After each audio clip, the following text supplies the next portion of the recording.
Let's see. Star Trek. Wow. Star Trek brings back a lot of memories to my whole life. I remember when I was real little, watching Star Trek reruns and whatnot on TV, when there was just nothing to do, you know? I could always find some Star Trek, and it always inspired me. It kind of helped that my dad was into space, and the rest of my family was in space, you know? Not necessarily like in space, but related to the space industry. Pops was part of the Air Force effort to put some things up there. Some of the first U.S. rockets that launched were right there with Pops. And I watched Star Trek, and I enjoyed it. The thought of traveling from, planet to planet, meeting people that had completely different cultures and completely different ways of life, it was enticing. It sparked my imagination as a young man and gave me an interest in astronomy, which I've carried through my life. When I got a little older, Pops took me to see The Right Stuff. Pulled me out of school one day to take me to see The Right Stuff, and I didn't know why. And we got to the end, and he told me, hey, you see that footage there in the film where the plane was falling when Yeager went too high and went to those flat spins? I shot that footage, son. It just got declassified for this movie. I didn't know that much about Dad, but Dad really surprised me in his accomplishments in the world. So back to Star Trek, and how has it affected my career? And how has it inspired me? Well, as I got older, I watched all of Roddenberry's creations.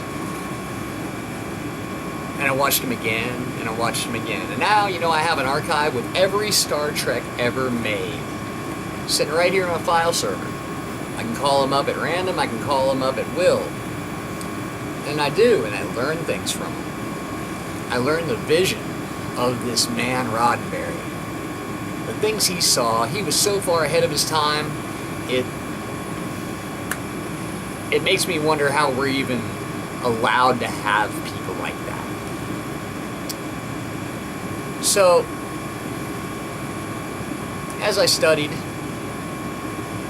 learned more, I've been self-directed most of my life. Whatever I figured out to do, that's what I do. You get an idea, you follow it. You follow its logical end. Sometimes it leads nowhere. Sometimes it leads to great discovery. But the whole concept of, wow, this ship that does this, and there's this warp field, and it has shields. How does that work? How does the warp field work? How's the transporter work? How's the computer work? How does the phaser work? Not really so much the phaser. I'm not real big on phasers, photon torpedoes, or any of those things. I know, you gotta have that to make people watch sometimes, because sometimes that's what people want to watch, but I much prefer the more beautiful and peaceful ideas that were espoused by Roddenberry.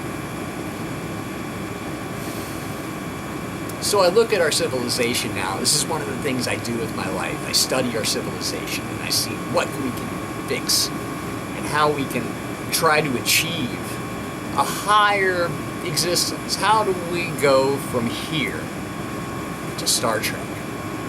How long does it take? Can we get there faster? How much faster? What kind of technology do we really need? We need the subspace communicator. Instantaneous communications over great distances. The only person I found that knew anything about that was, well, Tesla and Wheatstone. Wheatstone knew about it. This was back when now. Steinmetz knew about it. All the great electrical geniuses really understood. that there was more to electricity than what you get in Maxwell's equations. Because there weren't Maxwell's. They were Heavisides. They were truncated so they could be used by the education level of the people of the time to apply electricity to light homes and things of that nature. Okay, that's all fine and good. But the real advances are lost to history. The parts of the equations that were cut out is what allows a subspace communicator. The Tesla impulse wave technology, the longitudinal component to the electrical discharge, the shock wave that propagates immediately in all directions, as opposed to the sinusoidal wave like the one on the ocean that goes from here to here and dissipates. This one goes from here. I need a prop. This is a good prop. This one goes from here to here immediately. No need for this. It goes through anything because it operates in subspace below the quantum vacuum, transmitting across particles that are much smaller than anything that they've come up with in the Large Hadron Collider, which is just kind of brute force, hey, let's bust things together and see what happens. And I don't think it yields any real understanding. It may yield results, it may yield things we can actually use, but I still don't think it yields understanding. Walter Russell had that understanding in the 20s, and Nikola Tesla read his works and said, this needs to be kept away from mankind for 1,000 years. They are not ready for it. Yeah, a periodic table based on resonance, not mass, not number of particles, but wavelength. And it correctly predicted many, many, many elements that were later discovered and isolated, and some that haven't been isolated yet, discovered and exactly quantified. How's the shield work? Well, you gotta have some pretty good magnets. You gotta have some spinning magnets. You gotta have moving fields. It's like the Earth. The Earth has a shield. It's our magnetic field. It protects us from the solar wind. It protects us from galactic rays. And the sun's magnetic field also protects us from galactic rays. We're talking about, like, gamma waves and X-rays and things on even higher frequencies, all the way up to Planck's limit, which there are those resonances out there. Up there where gravity operates. Anti-gravity, how the hell does that work? That led us to make some equations, which I published in several different places at several different times and sent to quite a few smart folk, that can yield a negative inertial mass. Well, when you look at relativity, when you really look at relativity, special relativity in particular, the speed limit imposed is not it's not a thing that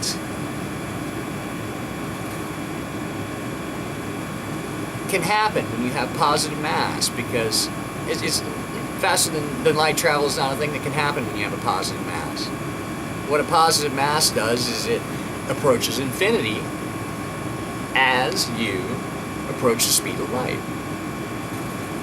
So no matter how hard you push, you got to push harder and harder and harder. You can never really reach the speed of light. You can only get 0.9999 repeating. But what if we were able to make a field that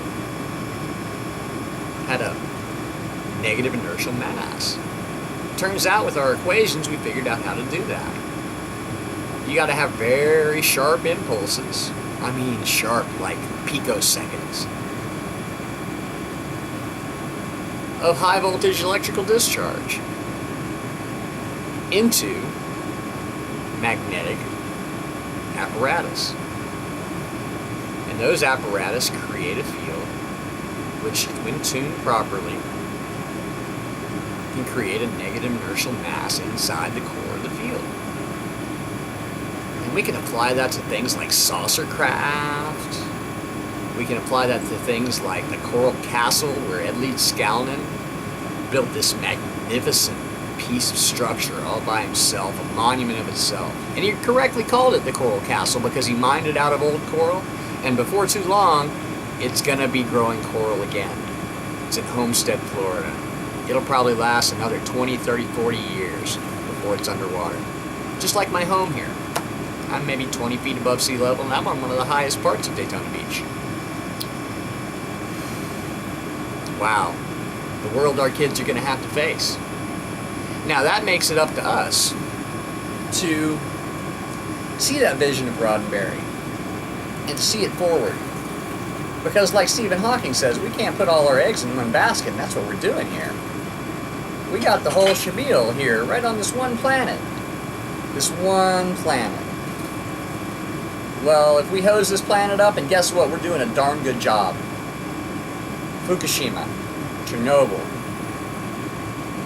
How about all those new reactors that have been cracking? There's one up by Raleigh, a couple in California, one in Texas. All this shit burning all over the place.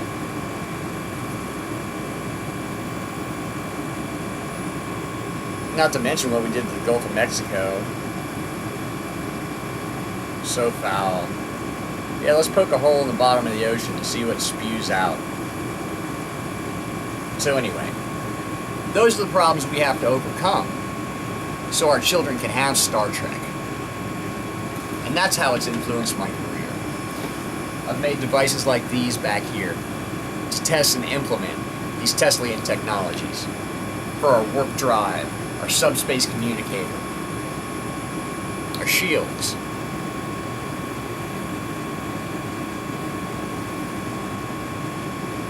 Because out there is intelligent life. There's no doubt in my mind. More than here. They haven't quite shown up and knocked on the door yet.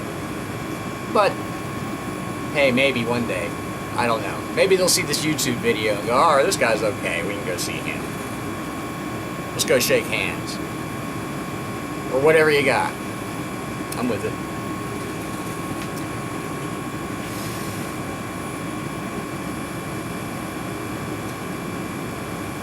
Star Trek inspired me to study some of the most fundamental physics. It inspired me to learn things that I never really thought were possible. Because thoughts are things. If it can be dreamed, it can be done. It may take generations. It definitely takes persistence and patience. But it can happen. And we can make it happen. Right here in places like this. My little garage laboratory for SolarNet 1. SolarNet 1's a cool little toy. We build these solar-powered computer networks that are so incredibly efficient that they actually don't cost so much that developing nations can't have them. So when we put them in, now there can be internet in developing nations, overcoming all kind of cost barriers, technical barriers. I mean, you got to consider there's no power grid on some of the remote islands in the Pacific. There's no comms grid whatsoever. So we've solved that. And the thought is that technology can be pretty easily taken to a level where it can be used in space. In fact, it's the kind of technology that's necessary for human colonization of space.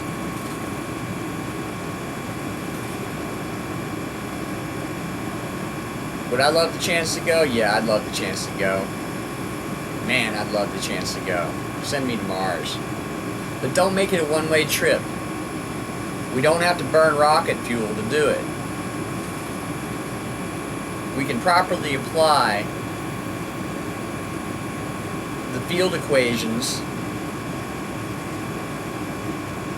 that we derived from looking at Tesla, Wheatstone, and considering that Einstein can be solved from mass as well. We throw a little Planck in there so that we understand that C only is directly a factor when it comes to the frequency of operation and the wavelength of the wave, which all makes sense until you start spitting into special relativity. And then that wavelength and frequency don't quite match up the way they used to. Which is why it's important that we replace C with lambda V. I know that's going to be just a pass most folk. But so it goes. You can look it up. If you found me here, you're going to be able to find me everywhere else and all the stuff I've published, and you'll see the equations. And if you really look at the equations, it might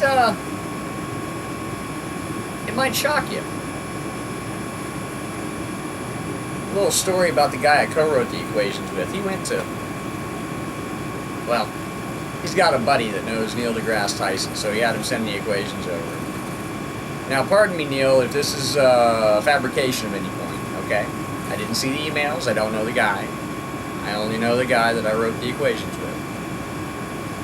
But the quote that I heard was, "Don't fuck with me about unified field." Sorry. We're not doing that. We're for real. We want to push our civilization forward. 37 years old. I don't want to see mankind fall on my watch.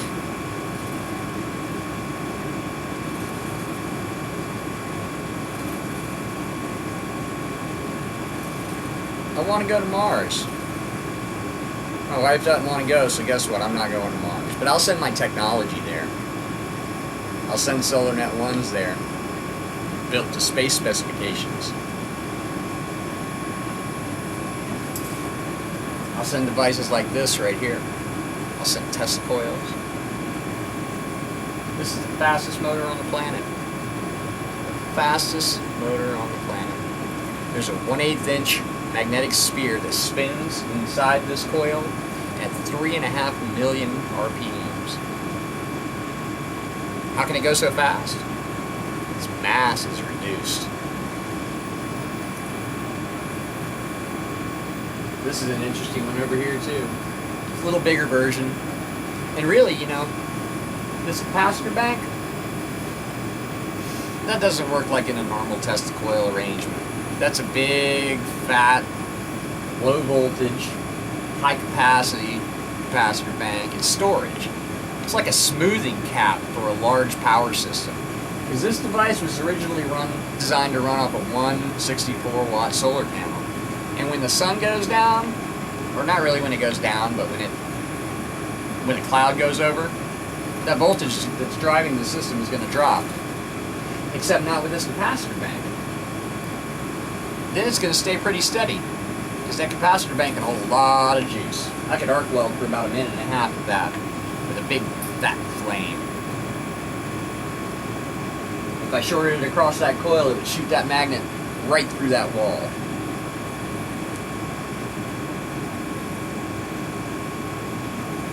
But think about how to apply that to a solar array, a large solar array, one that's feeding the grid, no battery storage. But any good power supply that needs to maintain a stable voltage includes a smoothing capacitor. So there's the one to apply to solar. Those things are recycled out of electric car braking regenerative braking systems.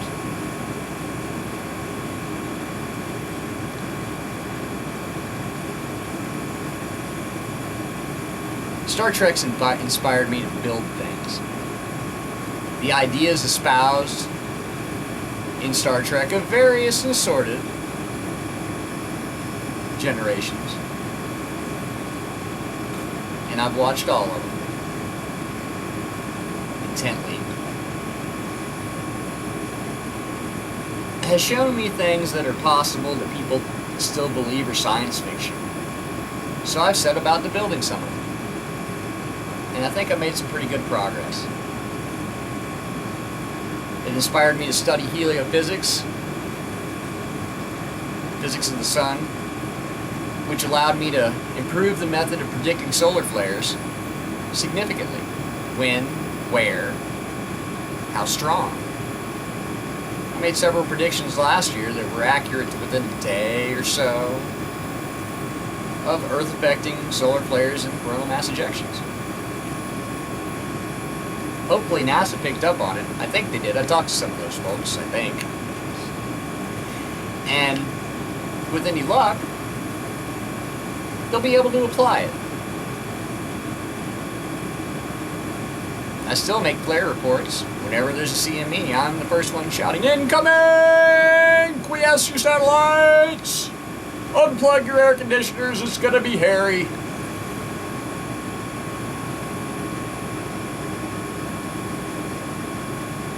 Star Trek inspired me to live without money for 3 years. And you know, I kind of felt like one of the time travel episodes where you guys got stuck on Earth here and just everyone was so primitive, had no idea.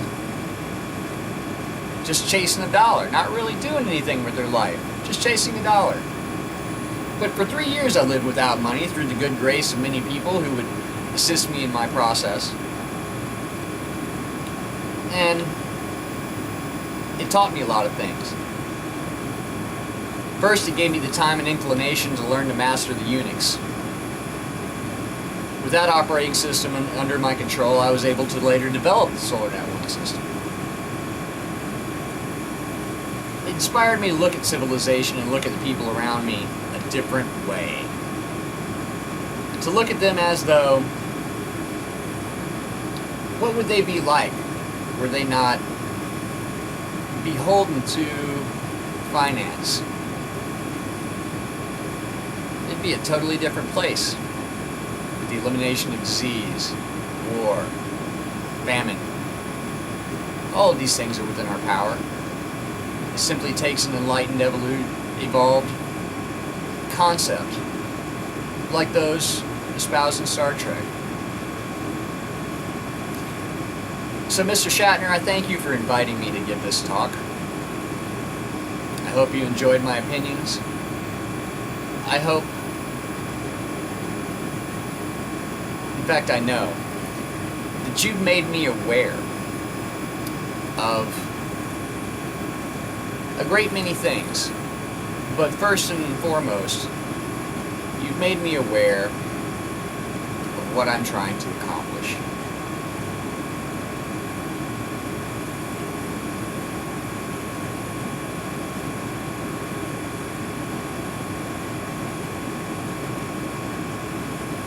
Can we please build that warp drive?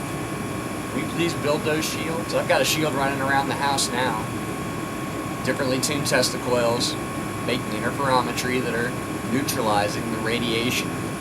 Cesium-137, uranium, plutonium, that all got aerosolized and tossed up into the tropopause to circle around the planet and sweep down here to Florida. Every time there's a cold front, we get a storm, it rains, the Geiger counter goes, rah! Well, it doesn't quite get that bad, but it goes up 2 or 3 times over the standard beta or gamma background. And it leaves that particulate on the ground. Trying to save civilization. I was kind of lucky to be born with this brain that functions in an enhanced state. And I tweaked it a little bit myself. I educated myself. I turned on parts of my brain with shamanistic experience and sleep deprivation, food deprivation, sensory deprivation, various sort of psychotropics. I turned on more of my brain. The brain's nothing but electrical impulses passing along paths of least resistance. Well, sometimes there are paths that have high resistance, and we need to turn the paths of normal least resistance, the pattern that electricity takes through the brain, into something that will block that, so that it's forced to go around into those new ways of thought, and then we can access them at will.